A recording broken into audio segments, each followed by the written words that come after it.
The following data relate to Anand limited share price. तो जो आनंद limited है ना, उसके शेयर प्राइस के नीचे डाटा दे रखा है। डाटा क्या दे रखा है कि जो शेयर की जो अभी करंट की प्राइस है वो 1800 रुपये चल रही है, और जो इसकी 6 मंथ की जो फ्यूचर प्राइस है ना वो 1950 है। यानी शेयर की प्राइस 1800 है और जो 6 मंथ फ्यूचर की जो प्राइस है वो 1950 चल रही है। Assuming it is possible to borrow money in the market for transactions in securities at 12% per annum. कह रहा है कि आप ये एज्यूम कर लो कि मार्केट से आप 12% पर एनम के सिंपल इंटरेस्ट पे आप बोरो कर सकते हो। ठीक है, ये एज्यूम करने के बाद अब आप हमें बताओ to calculate the theoretical minimum price of a 6 month forward purchase. आपको क्या बताना है? आपको बताना है कि जो 6 मंथ फॉरवर्ड परचेज है इसका थ्योरेटिकल फ्यूचर प्राइस क्या होगा। अब देखो ये जो हमें बता रखा है ना यहाँ पे, ये तो एक्चुअल फ्यूचर प्राइस है, क्योंकि इतने में तो एक्चुअली बिक रहा है मार्केट में। तो ये क्या हो गया? ये हो गया एक्चुअल फ्यूचर प्राइस। अब आप इसका क्या बताओ? थ्योरेटिकल फ्यूचर प्राइस हमें बताओ। हमें कोई दिक्कत थोड़ी है, हम बता देते हैं थ्योरेटिकल फ्यूचर प्राइस। तो सबसे पहले तो डिसाइड करते हैं कि फॉर्मूला कौन सा यूज करेंगे। तो ये देखो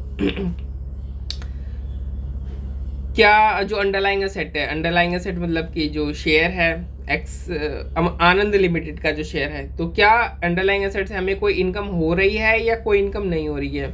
कुछ भी ऐसा इनकम के बारे में दे नहीं रखा है, तो हम ये बाय डिफॉल्ट अज्यूम करेंगे कि किसी भी तरीके की इनकम नहीं हो रही है। अच्छा, इनकम नहीं हो रही है, तो अब दूसरा सवाल ये आता है कि जो इंटरेस्ट है क्या वो सिंपल वाला है या फिर कंपाउंडिंग वाला है या फिर कंटिन्यूसली कंपाउंडिंग है। अब कंटिन्यूसली कंपाउंडिंग तो हम मान नहीं सकते जब तक कि दे ना रखा हो। कंपाउंडिंग का भी ऐसा कोई इशारा दे नहीं रखा है, तो हम इसे क्या मानते हैं? हम सिंपल इंटरेस्ट ही मानते हैं। तो इंटरेस्ट देखो क्या दे रखा है, इंटरेस्ट सिंपल इंटरेस्ट तो यहाँ पे दे रखा है, तो इंटरेस्ट हमारा सिंपल हो गया। तो इस केस में, जिस केस में क्या होता है, हमारा अंडरलाइंग एसेट से किसी भी तरीके का कोई इनकम नहीं आ रहा होता है, जो इंटरेस्ट रेट होता है वो हमारा सिंपल होता है, तो उसमें जो हम फॉर्मूला यूज़ करते हैं वो ये वाला फॉर्मूला यूज़ करते हैं, spot value into 1 plus R into T. तो स्पॉट वैल्यू क्या है? स्पॉट वैल्यू हमारे 1800 रुपये है, क्योंकि करंट की जो शेयर की प्राइस है वो तो 1800 रुपये ही है ना, 1800 है। 1 प्लस रेट क्या है? रेट 12% पर एनम है, सिंपल वाला, तो 0.12 हमने कर दिया, इसको एब्सोल्यूट टर्म्स में हमने लिख दिया, परसेंटेज से कन्वर्ट करके एब्सोल्यूट टर्म्स में लिखोगे तो इसी तरीके से आएगा। 12 डिवाइड बाय 100 कर दोगे तो आपको 0.12 आ जाएगा। इंटू टाइम क्या है? 6 महीने बाद की हमें फ्यूचर प्राइस चाहिए, तो पीरियड क्या हो? 6 महीने का, तो 6/12 आंसर करोगे तो आपका 6 महीने का जो फ्यूचर का प्राइस होना चाहिए था वो होना चाहिए था 1908। ये क्या आ गई? ये आपकी थ्योरेटिकल फ्यूचर प्राइस आ गई। अच्छा, तो थ्योरेटिकल फ्यूचर प्राइस हमने निकाल दी, कितनी निकाली? 1908। देखो इन्होंने भी 1908 ही निकाली है।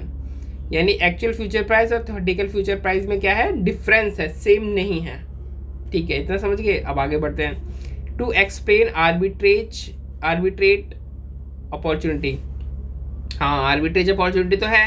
क्यों? क्योंकि जो थ्योरेटिकल फ्यूचर प्राइस है और जो एक्चुअल फ्यूचर प्राइस है इन दोनों में डिफरेंस है, इसलिए आर्बिट्रेज अपॉर्चुनिटी तो एग्जिस्ट करती है।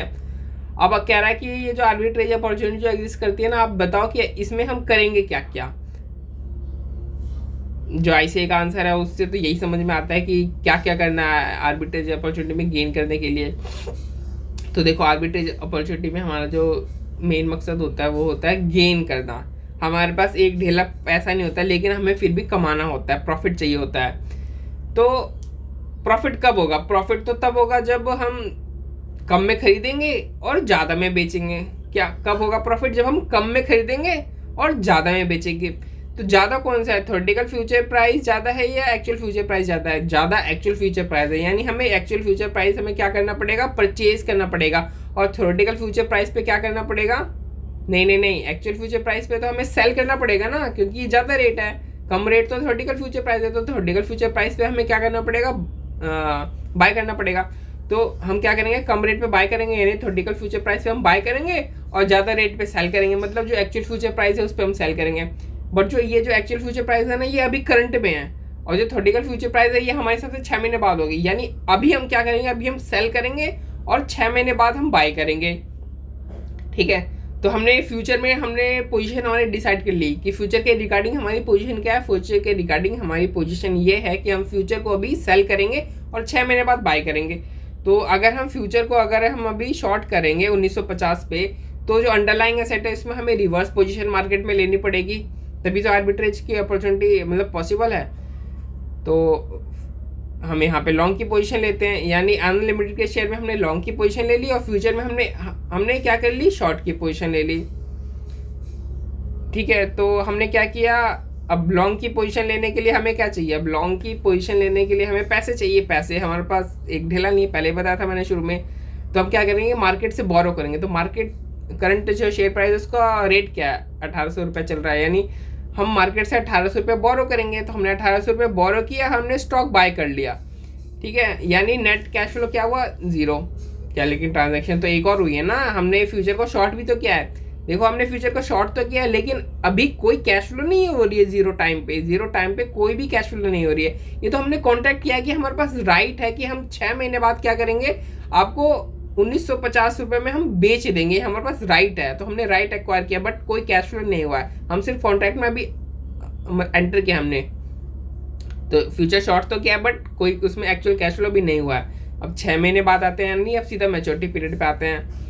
तो 6 महीने बाद क्या होगा कि भाई जो हमने जो पैसा बोरो किया वो तो हमें रिपे करना पड़ेगा ना, क्योंकि हमने 6 महीने के लिए बोरो किया था। तो रिपेमेंट की अमाउंट कितनी होगी, तो देखो जो रिपेमेंट की अमाउंट इसमें जो आएगी ना, वो हमारी रिपेमेंट की अमाउंट सिमिलर होगी फ्यूचर, जो थ्योरेटिकल फ्यूचर प्राइस हमने निकाली ना उसी के सिमिलर होगी। क्यों, क्योंकि कोई डिविडेंड इनकम किसी तरीके की कोई है नहीं, और जो इंटरेस्ट रेट है वो सिंपल ही है ना। तो ये देखो, इसी तरीके से हम क्या निकालेंगे, रिपेमेंट अमाउंट निकालेंगे। तो रिपेमेंट अमाउंट सेम ही आ गई। देखो, वैसे ज़रूरी नहीं है कि रिपेमेंट अमाउंट आपकी जो थ्योरेटिकल फ्यूचर प्राइस है उसके मतलब उससे मैच करे, बट यहाँ पे मैच कर रही है।